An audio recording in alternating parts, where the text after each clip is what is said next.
Cada proyecto inicia con una visión de futuro, hacia el orden, hacia el desarrollo, hacia la educación, generando acciones que beneficien a cada ciudadano. Súmate a una nueva visión.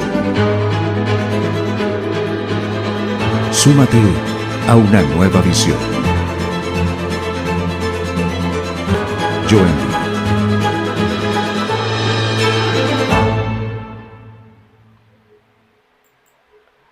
Buenas noches, amigos televidentes de Bajando Líneas TV.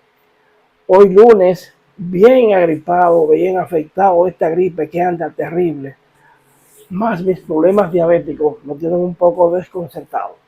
Hoy vamos a repetir una entrevista inextensa que hiciese Rinder Reyes, conversatorio, hablando de educación, con miembros de la, con unos miembros de la con Máximo, que es miembro de la ADP en Valverde. Vamos a ver eso, vamos a ver parte, fragmentos del discurso presidencial esta noche en Bajando Líneas TV. Según la Organización de las Naciones Unidas para la Agricultura y la Alimentación, FAO, República Dominicana es uno de solo 2 países de la región que han logrado reducir la subalimentación de nuestra población en estos 3 años del 8.3 al 6.3%. El buen desempeño del sector agropecuario ha sido una pieza clave para que más de un 90% de los alimentos que integran la dieta básica de las familias dominicanas sea de producción nacional. Hemos logrado aumentos notables en la producción agropecuaria, elevando los volúmenes producidos en un 15% al pasar de 320 millones de quintales promedio anual en el periodo 2017-2020 a 370 millones de quintales en el periodo 2021-2023. Nuestra autosuficiencia alimentaria continúa fortaleciéndose con un crecimiento del PIB agropecuario en el pasado año de 3.9%. En el arroz se han tenido cosechas récord de 14.700.000 quintales en el periodo 2021 y 2022, y en la cosecha de este año se espera una excelente producción, fruto de un mayor uso de semillas mejoradas a causa de los subsidios otorgados por el gobierno para su adopción. A partir del 2020, se incrementó la producción de plátanos y musáceas en un 17.7%, en vegetales de invernaderos en un 19.7%, en raíces y en tubérculos, incluyendo yuca y papa, el incremento ha sido de 27.7%. En frutales con un aumento de 27.2%. La producción de pollos ha aumentado en 30%, pasando de 16 millones de unidades mensuales en el 2019 a 21 millones de unidades mensuales en la actualidad. Igualmente, la producción de huevos ha incrementado en un 6.68%, entre otros. El financiamiento ha sido una de las piezas claves de la política agrícola que hemos ejecutado, con la visión de que este sector productivo requiere de crédito agrícola en condiciones especiales debido al alto riesgo que enfrenta la inversión agropecuaria como resultado cada vez más de los eventos climáticos adversos que son cada día más intensos. Por ello, en lo que llevamos de gobierno, se le ha transferido al Banco Agrícola un monto que supera los 20.000 millones de pesos de recursos frescos provenientes del presupuesto nacional para aplicar a los diversos programas que ejecuta esta institución en apoyo a la producción agropecuaria. Escuchen bien, este monto es casi 70% más que los 12.000 millones de pesos asignados al Banco Agrícola en los 4 periodos de gobiernos anteriores. Esto ha permitido formalizar préstamos durante estos 3 años y medio por un monto superior a los 104.000 millones de pesos y aplicar parte de estos recursos dentro de un programa de financiamiento a tasa cero, beneficiando a más de 15.000 productores del campo. Por su parte, INESPRE adquirió directamente de los pequeños y medianos productores en el 2023 705 millones de pesos en rubros como habichuela, plátano, banano, mango, huevos, pollos congelados y piernas de cerdos, entre otros. También se realizaron 4.100 mercados de productores y más de 4.000 bodegas móviles y a la fecha se han vendido más de 1.635.000 combos, beneficiando a igual número de familias a un precio especial.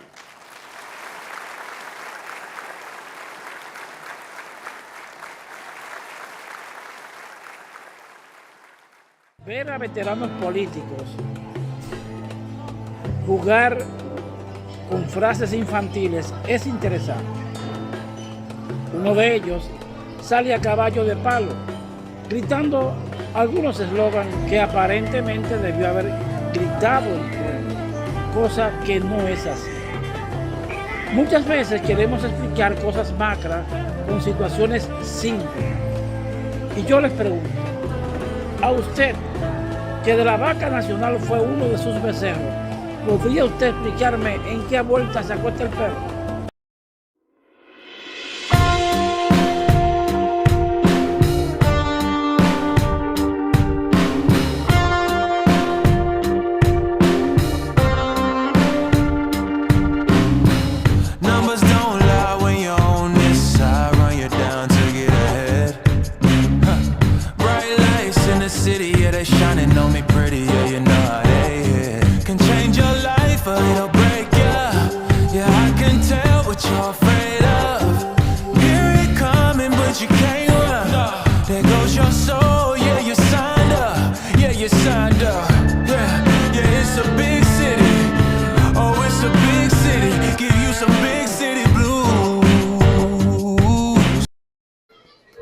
Saludos, profe. Para mí un grato placer estar compartiendo con ustedes en un ambiente, bueno, fuera de lo normal. Yo me siento raro cuando estoy en un espacio como este. Pero gracias a Rafael Vargas por la invitación.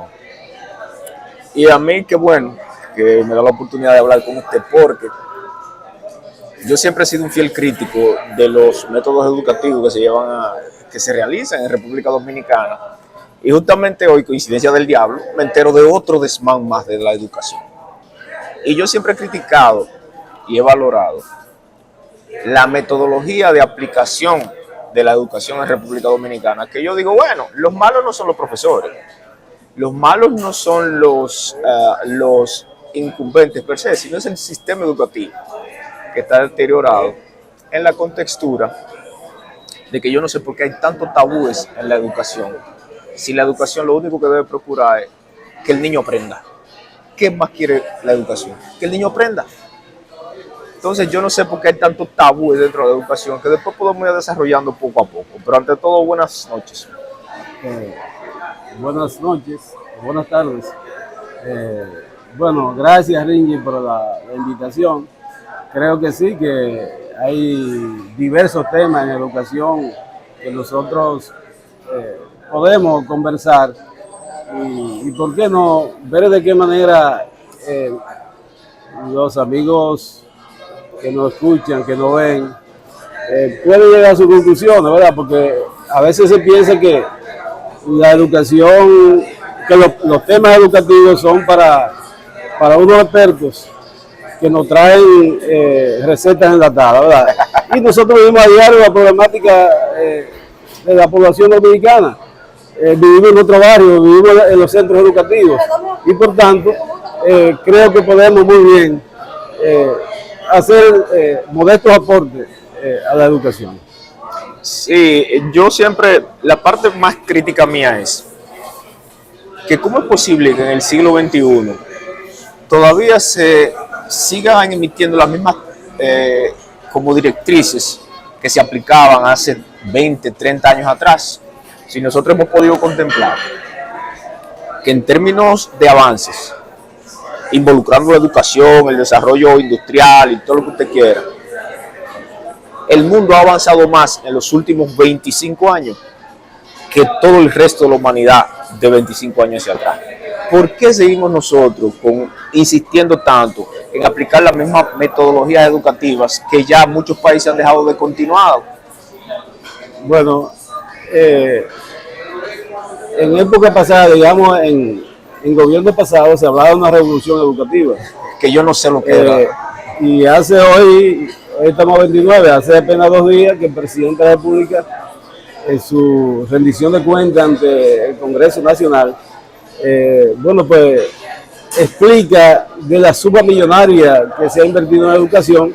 Sin embargo, como tú bien dices, todavía en la educación se está trabajando con tiza y borrante, es decir, y pizarra. De manera que, a pesar de las grandes inversiones que se han hecho en educación, que ciertamente se han hecho grandes inversiones, a partir del año 2013, que es cuando se pone en marcha la aplicación del 4% en educación, que fue producto de una ardua lucha de la sociedad dominicana, ¿verdad? Sí. Justa lucha. Entonces, a partir de ahí, entonces resulta que no haber dado seguimiento a la aplicación de ese 4% ha traído como consecuencia que entonces los recursos de educación sean, digamos, un botín apetecible para el comercio, para el mercado. Bueno. Y entonces nos encontramos con que, a pesar de las grandes inversiones, todavía seguimos aplicando métodos educativos de décadas, de manera tal que nos hemos circunscrito a una serie de recetas que nos traen los banqueros internacionales, el Banco Mundial.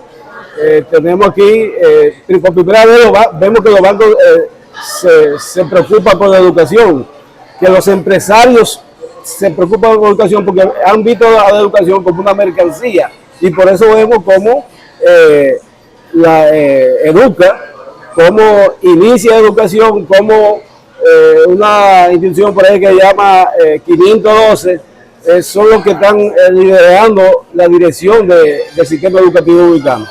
Porque esos recursos que se han designado a la educación en los últimos años, entonces resulta que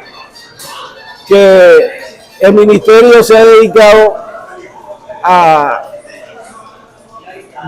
poner en práctica una serie de proyectos que universidades privadas, en combinación con el sector privado y los banqueros, han traído, como yo reitero, como una receta enlatada.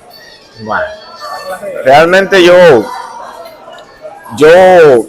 he sido crítico del sistema educativo, pero también yo achaco gran parte de la culpa a ustedes como gremio y a los profesores como cuerpo docente. ¿Por qué?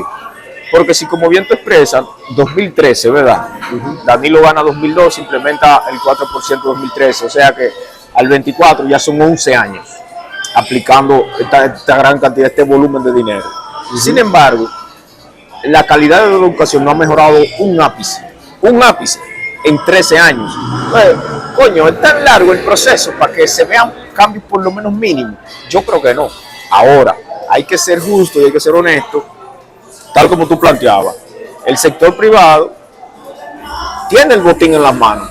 Cualquiera quisiera administrar su cuarto, porque estamos hablando del 4% del Producto Interno Bruto, que ni siquiera, hay muchísimas instituciones que andan detrás de ese presupuesto y no han podido. Es lo mismo que le entregan a las alcaldías actualmente. O sea, es mucho dinero. Pero los profesores han dado un cambio en su estilo de vida. O sea, han mejorado sus condiciones humanas y condiciones de trabajo. Y eso se nota. Que quizás no es como ellos prefieren. Bueno, eso yo no lo sé. Pero ¿por qué los profesores también no hacen fuerza para enmendar esos pequeños males que yo critico? Como el caso de devolver a un niño de la escuela porque no tenga un zapato. Porque vaya en tenis. No, usted no puede entrar en tenis. Se dio hoy. Me llamó una madre y se dio hoy que devolvieron una niña porque fue en tenis a la escuela. O sea, esa vaina a mí lo que me da es vergüenza, pero no a mí ni a la niña, vergüenza de ustedes del sector magisterial. Yo creo que un profesor no puede tolerar que eso suceda en un centro educativo porque una directora quiera. Bueno, fíjate, el sistema educativo dominicano se rige por normas que establece el Ministerio de Educación. Y no podemos olvidar que los maestros son trabajadores de educación y que por tanto se rigen por la norma establecida por el sistema educativo, ¿verdad? Hay unas normas internas en educación que yo en cierta medida, incluso no desde ahora, yo hace muchos años que he criticado la norma interna incluso que de algunos centros educativos. Pero soy yo que lo critico. Ahora, hay una decisión, tú dijiste ahorita que se trata de un sistema educativo, de todo un sistema. O sea, un sistema que ha sido diseñado precisamente para formar el ciudadano que quiere lo que dirige la sociedad. Recuerda que la sociedad reproduce los valores de la clase dominante. Entonces, precisamente, no es que eso es discriminación incluso. O sea, el simple hecho de que un estudiante, porque no tenga los zapatos de un color, se haya vuelto de la escuela, yo creo que eso es una aberración. El hecho de que un joven, porque tenga una moda determinada de peinado, eso es una discriminación. Ahora bien, eso es aplicado a las altas instancias del sistema educativo. Y hay de todo en la vida del Señor. Yo respeto la opinión de que tú emitas el criterio de que es una norma desde las altas instancias del sistema educativo y que cada centro tiene sus normas internas, lo que tú quieras. Ahora, lo que ninguna de esas normas, y ojalá y alguien me pueda desmentir, ninguna de esas normas puede estar por encima del derecho que le corresponde a un niño a recibir pan de la enseñanza. Que no puede haber ni discriminación ni por color, ni por raza, ni por edad, ni por deficiencia, mucho menos por un bendito zapato, un bendito corte de pelo, por interna que sea la norma, no importa. Pero claro, precisamente, si una de las cosas que nosotros, por ejemplo, la Asociación Dominicana de Profesores, históricamente, casi 54 años que tiene de existencia, si en el sistema educativo se han hecho aportes para el avance, para cierto nivel de avance, la Asociación Dominicana de Profesores, el gremio de los maestros, se lleva, digamos, una gran partida. Porque fíjate que la ADP surge en un momento en que se está luchando por la libertad sindical. Pero es la ADP, el gremio de los maestros, la que históricamente ha luchado por la mejoría de la escuela. Mira, si en este momento en la escuela se aplica, digamos, hay desayuno escolar y almuerzo escolar con su alta y baja, ¿verdad? Bueno o malo, es gracias a una lucha titánica del Magisterio Nacional. El futuro de los diabéticos de República Dominicana le lleva el desayuno escolar. Bueno, pero lo que quiero decir es la mejoría de los centros educativos, de la planta física del centro educativo, la mejoría del mobiliario, la mejoría en cierta medida de las condiciones de los centros educativos. Es producto de que tenemos un gremio que históricamente ha luchado por eso, no tenemos duda. Pero entonces, en conclusión, por más mejoría que haya, la educación sigue en el piso. Pero claro, porque el problema es que hay un sistema educativo que está diseñado para esos fines. Porque precisamente cuando más recursos hay, es lo que tú dices, es cuando notamos entonces que vamos como retroceso. Porque, por ejemplo, no es justo que en este momento, después de una pandemia que para algo sirvió, porque precisamente ahí se puso a prueba la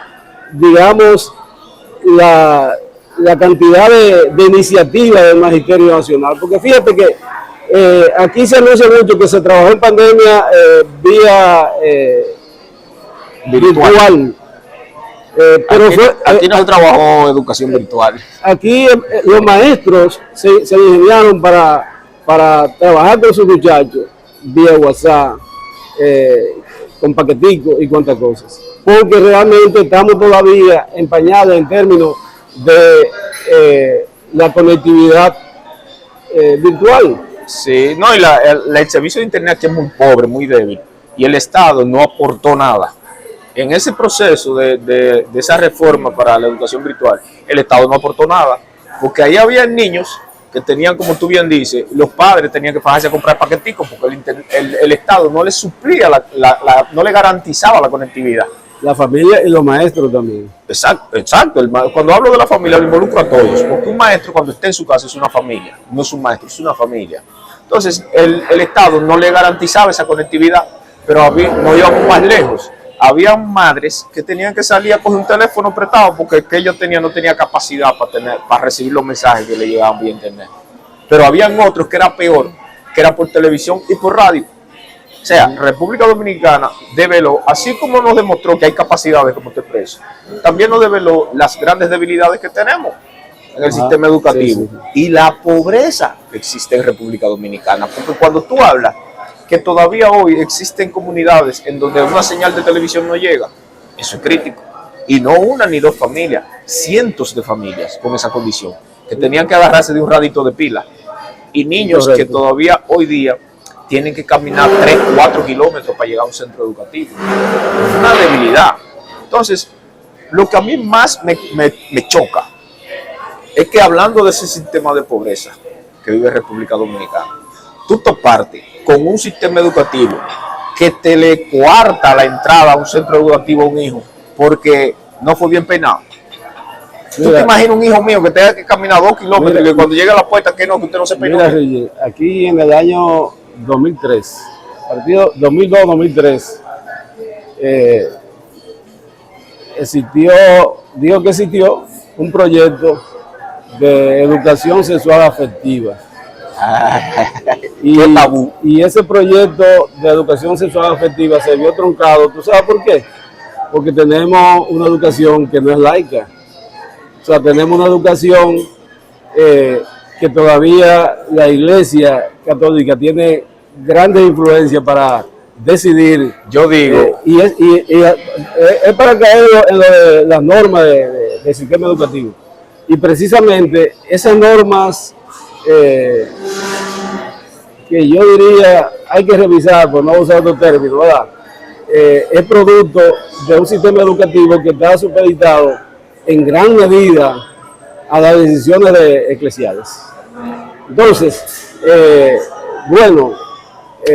la propia Ley General de Educación estuvo estancada en el Congreso por un asunto porque estaba establecido en el borrador inicial de que la educación debía ser laica, o sea, de que debía existir la libertad de culto.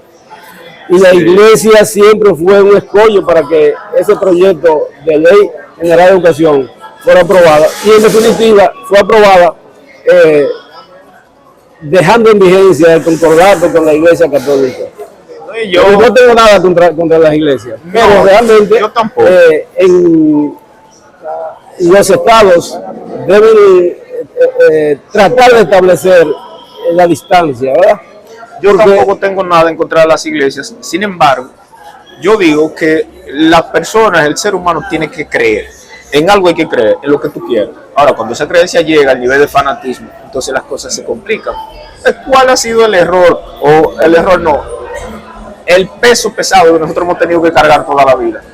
Coño, el descubrimiento de América con Cristóbal Colón y la imposición de la iglesia, de ese catolicismo rancio que nos predomina a nosotros. Ese ha sido el gran mal que nosotros hemos tenido por décadas siendo dominicanos. Entonces, volviendo al tema de la escuela. La educación debe ser laica. Pero yo entiendo, y es verdad lo que te expreso, la iglesia tiene un peso demasiado grande en la sociedad dominicana. Tan así que la iglesia, el sector eclesiástico es más político que la política tradicional. O sea, ellos mandan más directrices que los mismos políticos. Porque cuando el sector religioso se revoltea, específicamente el católico, que aquí es mayoría, el gobierno tiembla. Y que es que influye y determina la educación dominicana. Porque otra cosa, tampoco hay libertad de culto. No, porque aquí hay muchas restricciones, pero a mí en ese mundo no me gusta entrar, porque yo soy poco creyente de esos asuntos, de esa creencia rara y toda esa vaina que existe. Pero el sistema educativo, ¿cuál es la función de la famosa asociación de padres, madres y amigos de la escuela llamada MAE dentro del centro educativo? ¿Qué es lo que hace esa gente ahí dentro? Usted como profesor. Bueno, ciertamente la Ley General de Educación da mandato para que la educación, si queremos una educación integral, necesariamente todos los sectores deben actuar de manera mancomunada. Y yo creo en eso, y que todos los actores del sistema educativo deben actuar de manera mancomunada. Obviamente cada uno atendiendo a su rol, porque no puede la educación marchar bien si los padres no dan seguimiento al trabajo de sus hijos en la escuela, ¿verdad? Entonces, de igual manera, si la familia no tiene, digamos, cierto bienestar social, tampoco es posible que la educación marche bien. Porque precisamente, mira, la calidad de la educación toma en cuenta 13 parámetros. Se toman en cuenta 13 parámetros. Y de esos 13 parámetros, en apenas un 30% tiene incidencia definitiva la actuación del docente. Lo que quiere decir que tanto la familia, el Estado, tienen que de manera mancomunada actuar para que el sistema camine como tal. Y por tanto, la asociación de padres sí juega una función. Ahora, Deberían jugar una función. o sea, según establece la ley, juega una función y tiene unos roles definidos. Ahora, lo que pasa es que los roles que están cumpliendo, el papel que están cumpliendo en este momento no es el que realmente debieran cumplir. Gracias, Máximo. Gracias. Pero realmente es importantísima la participación de la familia, de los padres de familia, en el proceso de enseñanza-aprendizaje. Porque se ha pretendido en ocasiones de que el problema son los maestros, incluso las deficiencias del aprendizaje de los alumnos se achacan a los maestros. Sí. Tú ves, y precisamente, bueno, los maestros son parte de todo un proceso, parte importante. Ahora bien, como te dije hace un momento, reitero, de 13 parámetros que se toman en cuenta para la calidad de educación, solo en 3 incide el maestro, porque el Estado tiene como garante, tiene una participación protagónica en esa calidad de educación, De hecho, incluyendo la garantía del bienestar social de la familia, porque una familia que no tiene bienestar social no tiene sosiego para enviar a sus niños. a mí me critican mucho que dicen la calidad de la educación. La calidad de la educación puede mejorar, pero bajo las circunstancias de que, bueno, tú tocaste como la espinita que hiere cada vez que uno toca estos temas, que es el asunto de la familia.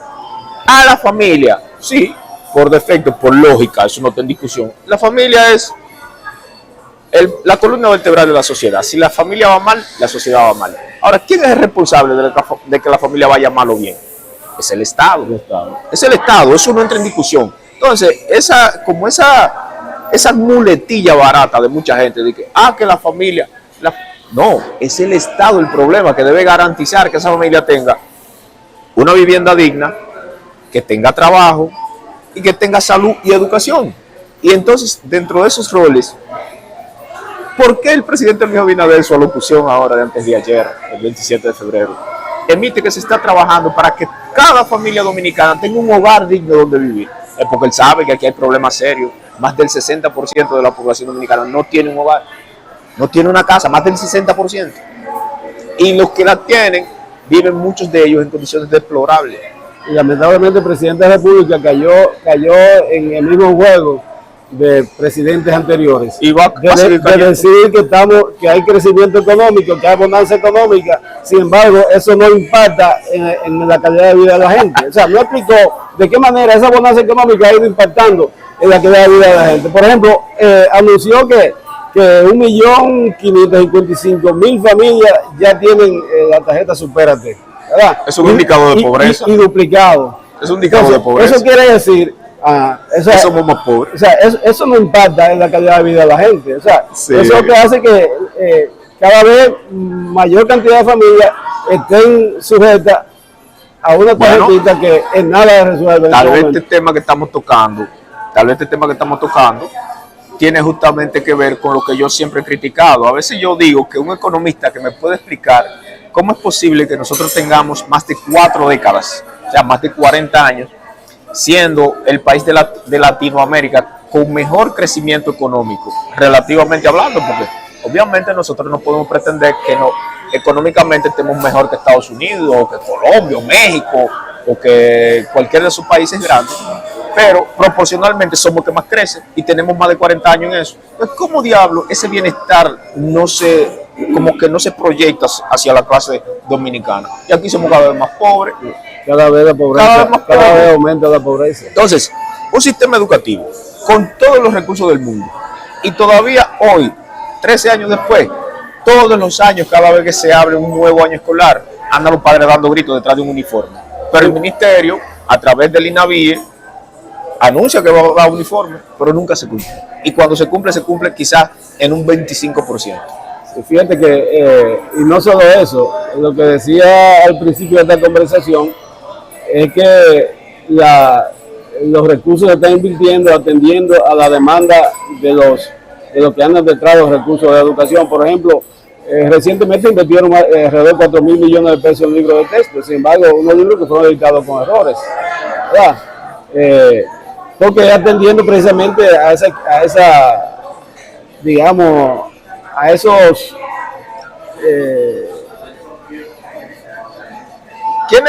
¿Quiénes dirigen?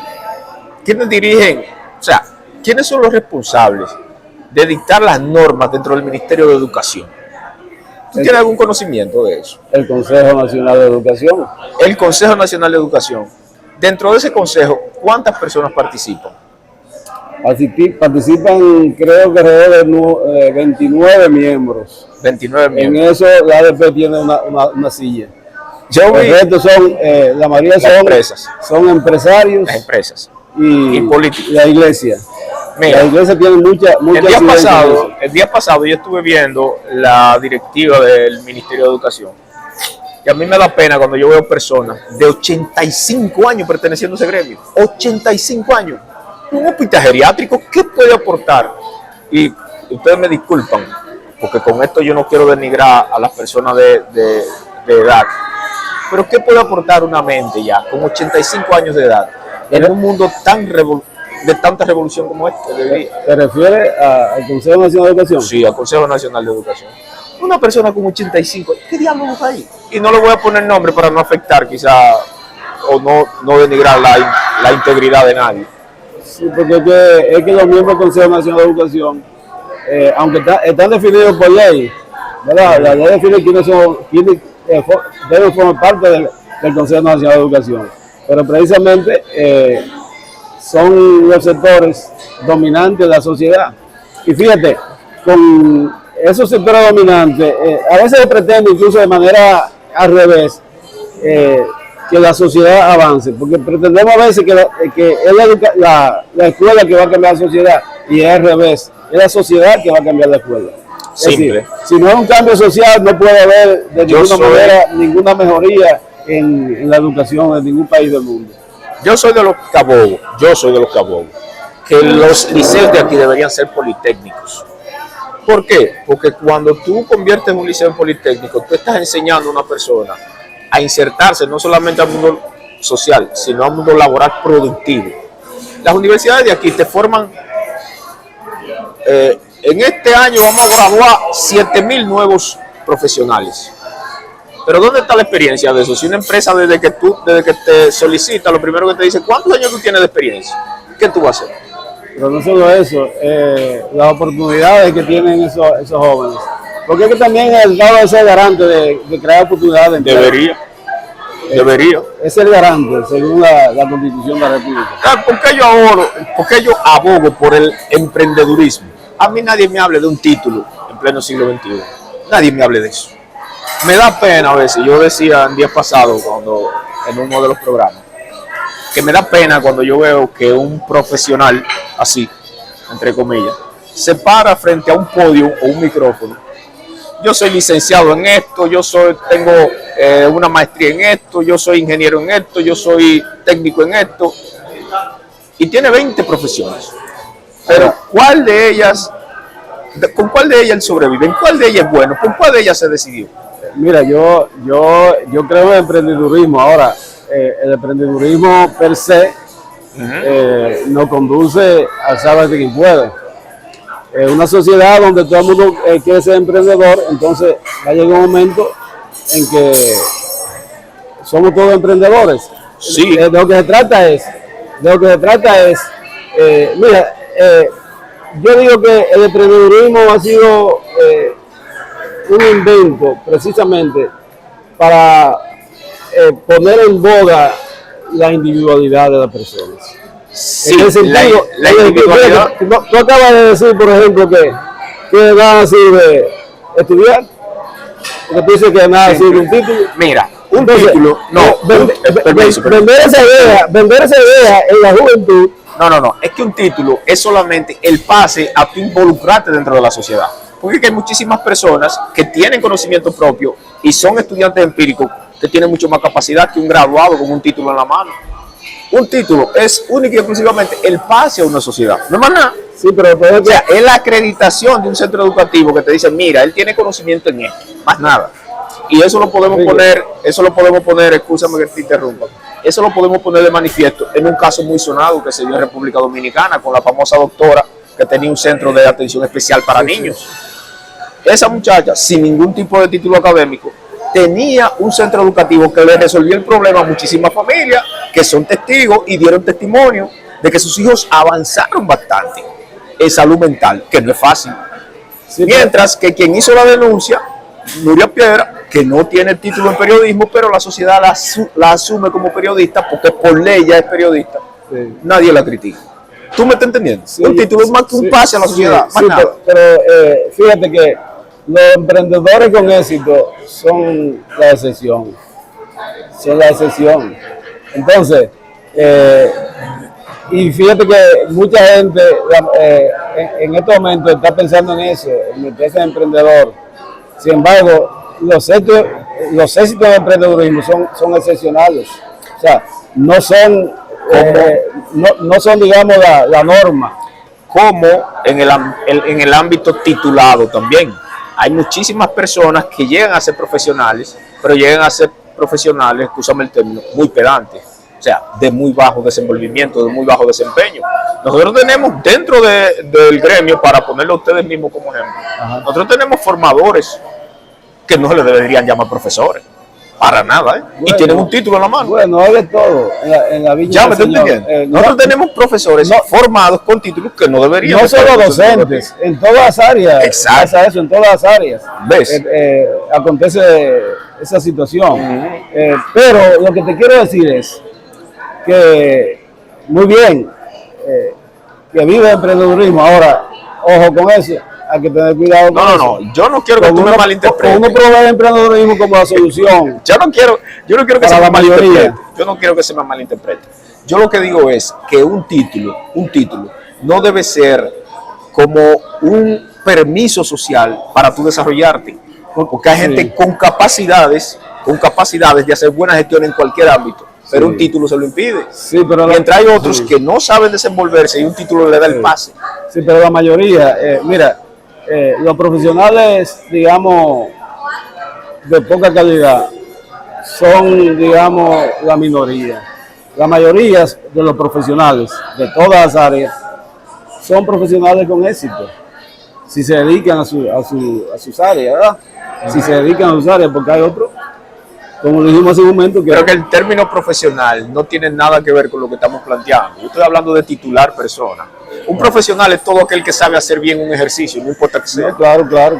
Un profesional es todo aquel que sabe hacer bien un ejercicio. Nosotros tenemos magíster ¿verdad? Que llama la atención. ¿Me estás entendiendo? Sí, eso, claro. Entonces, de eso estamos claros. yo lo que quiero que se refleje, no es que esto se vaya a volver como una selva de emprendedores, porque yo sé y ya lo quiero ejercer, no. Pero que el Estado tenga normas, pero normas que puedan ser medibles. O sea, tú me tienes una tabla de mediciones y condiciones, tú tienes un título, sí, vamos a medirte. Tú eres emprendedor, sí, vamos a medirte, pero con la misma vara. Usted tiene el título, pero no es eficiente, fuera. Usted es emprendedor, es eficiente, venga. A eso yo me refiero, ¿entiendes? Que un título no sea como la llave para ti abrirte un bienestar. No, claro. Un bienestar.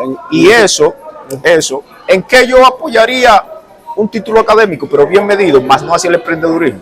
Bueno, en el sector salud, porque tiene que ver directamente con la vida, con eso no se juega. Eso sí tiene que tener una metodología rigurosa. Incluso nuestro país es tan sui generis que nosotros tenemos, bueno, la misma Nuria. Sí. Ha cerrado clínica porque tenemos cirujanos que nunca en su vida pisaron una universidad y tenían décadas trabajando en clínicas, siendo cirujano y haciendo operaciones. Bueno, ¿Tú me entiendes? sí, sí, es de todo, es de todo. Pero tú ahorita tocaste así Superficialmente. el éxito que tienen los maestros en términos De bienestar. De bienestar. Sí.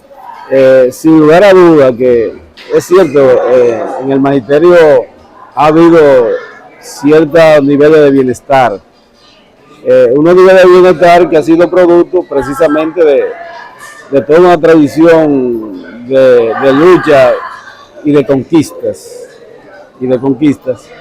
Y que, bueno, ese bienestar incluso tú sabes que en la medida en que cada sector tiene sus necesidades básicas. O sea, yo digo que las necesidades básicas no son iguales para todos y para todas. O sea, un profesional de la educación es un profesional que tiene ciertas características. Por ejemplo, la mayoría de la gente no sabe que el único profesional que se lleva trabajo a su casa es el profesional de educación. Los maestros trabajan más horas en su casa que en los centros educativos. Bueno, cuando llegó la pandemia, una de las críticas que yo hacía a las personas que satanizaban a los profesores, que nada más quieren cobrar sentado en su casa. Yo, pendejo, quisieran los profesores que se abran las aulas otra vez, porque trabajan doble. Los maestros no solo tienen 8 o 7 horas de clase en los centros educativos, tienen 14, 16 y a veces hasta 20 horas de trabajo diario. Eso es una debilidad que yo creo que ustedes como actores principales del magisterio deberían de emprender una lucha. ¿Por qué? Yo digo que es una debilidad porque nosotros tenemos una famosa tanda extendida ahora mismo, que es lo mismo que un horario regular de trabajo. Sí, porque fíjate, justamente la jornada escolar extendida es una conquista de la Asociación Dominicana de Profesores. Bien. Porque precisamente abogamos por 8 horas de trabajo en la escuela. Pero esas 8 horas no es para dar mayor hora de matemáticas, de sociales, no, es precisamente para que la educación cumpla el rol de una educación integral. De manera que entre los talleristas, ¿verdad? Entren las artes, entre deporte en la escuela, y entonces eso garantice además que los maestros no se lleven trabajo a la casa y que además hasta los propios estudiantes resuelvan sus tareas en la escuela. Por eso hago la salvedad. Pero ¿qué pasa? Estamos en una jornada escolar extendida donde, bueno, nadie está a gusto, porque nos pasamos 8 horas, entonces se ha duplicado las matemáticas, la lengua española, o sea, las asignaturas tradicionales, se han multiplicado los contenidos, y los contenidos que debieran entrar para que la educación, para la integralidad de la educación, entonces no acaban de llegar, a pesar de que eso ha sido una lucha titánica de la ADP para que definitivamente la jornada escolar extendida sea un proceso agradable en la escuela. Por eso es mi crítica, porque es que yo veo que tú con 8 horas laborables dentro de un centro educativo, y que cuando tú sales de ahí, el profesor se va con la pila de trabajo a su casa y el estudiante se va con el cúmulo de tareas a su casa. Entonces yo digo, ¿y para qué? Pero la educación sigue sin resultados. Entonces, ¿cuál es el resultado realmente del modelo, del sistema educativo que tenemos en República Dominicana? Yo no lo entiendo. Yo creo, una percepción mía muy propia, que esa vaina es todo un disparate para seguir subiendo los chelitos, que es de 4%. Y más nada, simple. No, porque fíjate que tenemos centros educativos construidos en años recientes, A la carrera. que no tienen, a pesar de que se suministra desayuno y almuerzo a los estudiantes, que fueron construidos sin comedor y sin cocina. El 90%. Tenemos los centros educativos con la carencia de un personal para suministrar los alimentos a los niños y jóvenes. Y resulta que son los propios docentes que tienen en las propias aulas que vigilar a los chicos en la hora del almuerzo. y comer incluso a la carrera junto con los propios estudiantes porque no tienen otro espacio para eso. Es decir, que es una jornada escolar que lamentablemente en vez de garantizar mejores aprendizajes, es todo lo contrario. A partir de mediodía, en los centros educativos todo el mundo está aburrido. Bueno, yo te voy a decir la verdad.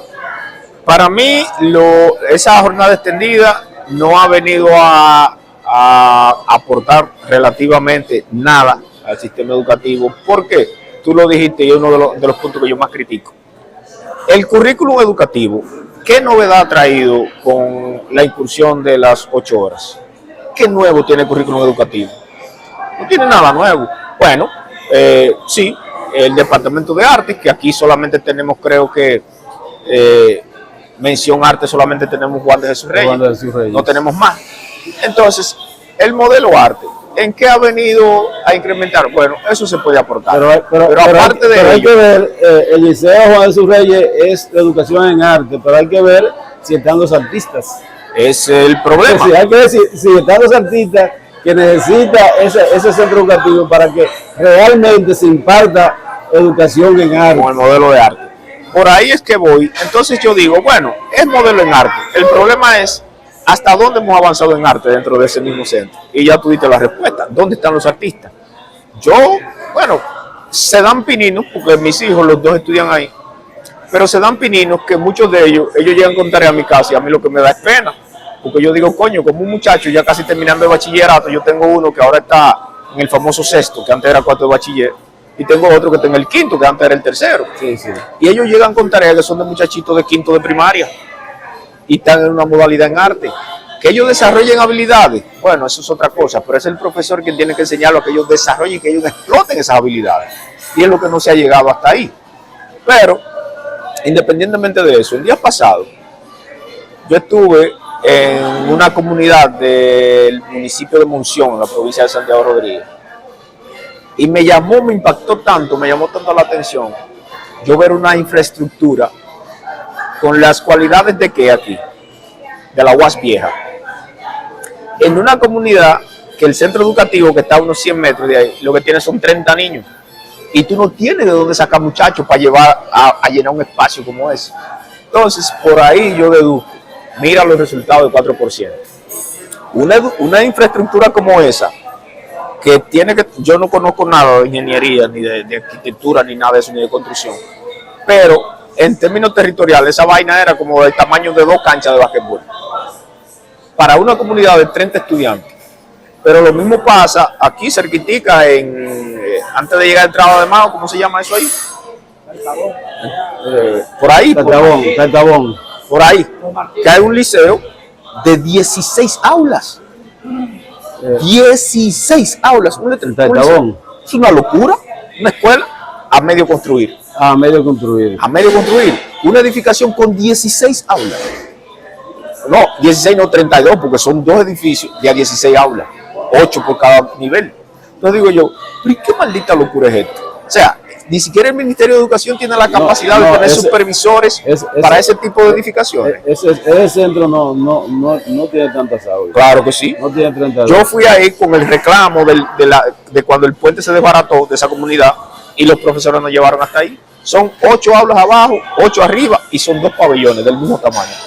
32 aulas. En una comunidad como esa. No. Y el terreno que tiene, ni hablar.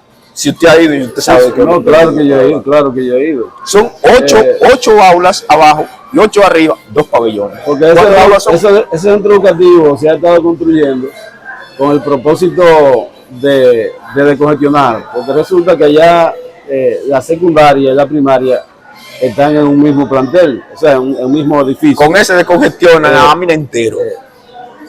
Pero si construyeran aulas suficientes, bienvenidas sean, sí, porque las comunidades se supone que van en crecimiento. De lo que se trata, bueno, hay que medir. De lo que se trata es, por ejemplo, esa construcción, esa escuela está en construcción de hace alrededor de 8 años. Tiene muchos y está parada. Tiene muchos y la comunidad vive siguiendo la construcción porque realmente se necesita descongestionar. La escuelita de los Martínez está bien congestionada. Exactamente. Entonces, pero además, resulta que esa construcción está en una litis, según el Ministerio de Educación. Porque no se le ha pagado, güey. En una litis. Para el diablo, coño. Es decir, y así nos encontramos, porque tú sabes cuando se instaló este gobierno y esta administración del Ministerio de Educación, se anunció que había unos 700 centros educativos que estaban a nivel de un 80 a un 90% en construcción. Sin embargo, una gran parte de esos centros educativos todavía están en el limbo. Y nosotros nos encontramos, por ejemplo, mira la disparidad, tú dices de ese centro educativo, pues nos encontramos con un centro educativo. Con 40 niños en una aula. No, en tu comunidad, en Gurabo, que hubo que hacer aulas móviles. A duro golpe, ustedes, la comunidad de Gurabo, tuvo que levantarse. Una comunidad fajadora, para que a última instancia las autoridades entendieran que, bueno, llevaron las aulas móviles. De hecho, hay que ser honestos, las autoridades de educación no, la gobernadora. La gobernadora, yo lo puedo afirmar y lo puedo defender porque yo estuve en el proceso completo. Eso fue una lucha de la gobernadora, porque Cándida Rodríguez, como directora regional de educación, tampoco hizo lo que tenía que hacer. Para que estemos claros, a nosotros y yo lo puedo decir públicamente. A nosotros nos pregunta eso. Bueno, yo lo puedo decir públicamente. Estuvimos incluso el día que la inauguraron, ese automóvil, no sé por qué esa inauguración, pero se hizo la inauguración. Y ¿sabes? Son vainas políticas. Y la persona que llevó la voz cantante fue la gobernadora, porque precisamente es una contradicción que habiendo una regional de educación y con sede en Mao, sea el Poder Ejecutivo, el representante del Poder Ejecutivo, que haga la gestión para que realmente se dé el paso tan importante como ese. O sea, digo importante porque esa es una comunidad importante, independientemente de lo que venía de prácticamente perder un año escolar. Un año escolar que se perdió prácticamente. Sí, lo sé. Las autoridades no quieren decir eso, pero es un año que se perdió. Yo estuve ahí. Ese fue año perdido. Y este ya iba por el mismo camino. Es decir, y que precisamente sea un incumbente que nada tiene que ver, bueno, tiene que ver, no tiene que ver nada. De manera indirecta, es quien tiene que intervenir para que la solución, aunque sea, digamos, de manera transitoria de esa problema. Eso deja muy mal parado. Esa es una de las cosas de nuestro sistema educativo que tú criticas y que mucha gente no sabe, que precisamente tenemos unos funcionarios que son deficientes. Pero qué bueno que tú lo dices porque tú estás allá adentro y tú conoces de eso. Yo solamente veo desde afuera. Pero ya para finalizar, yo creo que ustedes como protagonistas del sistema educativo deben de dictar normas para que las cosas vayan enderezando. Porque vuelvo y reitero para caer en el tema del principio. No se coincide que en pleno siglo XXI un estudiante se le devuelva de la puerta de un centro educativo porque no tenga un tenis o porque no tenga un zapato negro, sino que tiene un tenis blanco, porque no tiene un pantalón caqui, sino que tiene un pantalón azul, porque no tiene pelo corto, sino que lo tiene largo. O sea, son tabúes que a mí, más que preocupación, lo que me da es pena con el sistema educativo. Y ustedes como protagonistas son los que tienen que llevar esa lucha. Porque yo te voy a decir la verdad, yo fui un padre responsable y yo participo en todas las reuniones que convoca el centro educativo donde estudian mis hijos. Y ahí siempre vamos las mismas 5 caras, las mismas, y a plantear los mismos problemas. O sea, la responsabilidad del centro educativo de contactar a los padres de esos estudiantes que no cumplen con las normas, el centro no la juega. Sí, mira, recientemente estas autoridades han entrenado lo que llaman un manual de convivencia. Yo conozco de eso. Ah, bueno, un manual de convivencia. Yo conozco de eso. Entonces, y yo te decía, obviamente que los profesores, la Asociación Dominicana de Profesores, permanentemente está exigiendo mejoría de ese tipo de cosas. Pero yo te dije ahorita, hace un momento, cuando hablábamos de los miembros del Consejo Nacional de Educación, que son los que el hospital geriátrico. lo que baja la línea, El hospital geriátrico. lo que baja la línea del Consejo Nacional de Educación. Y ya he dicho, o no que he dicho, que es así, la ADP tiene una bancada. En 23 sillas, tiene 29. 29. Los demás son empresarios, religiosos y otros políticos. y otros funcionarios. No, de verdad, Máximo, para mí un placer haber tenido este conversatorio contigo. Y ojalá y que las cosas sigan cambiando grandemente para la educación dominicana. Muchas gracias, siempre estaremos presto a eso y en disposición de que continuemos dialogando sobre temas importantísimos como el que hemos tocado en este momento. Bueno, gracias a Rafael Vargas por su programa de Bajando Línea. Gracias a las personas que nos ven en este mismo espacio. Será hasta luego.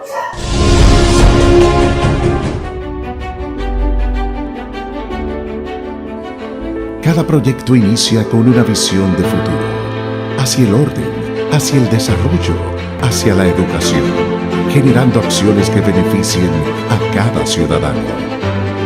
Súmate a una nueva visión. Súmate a una nueva visión. Yo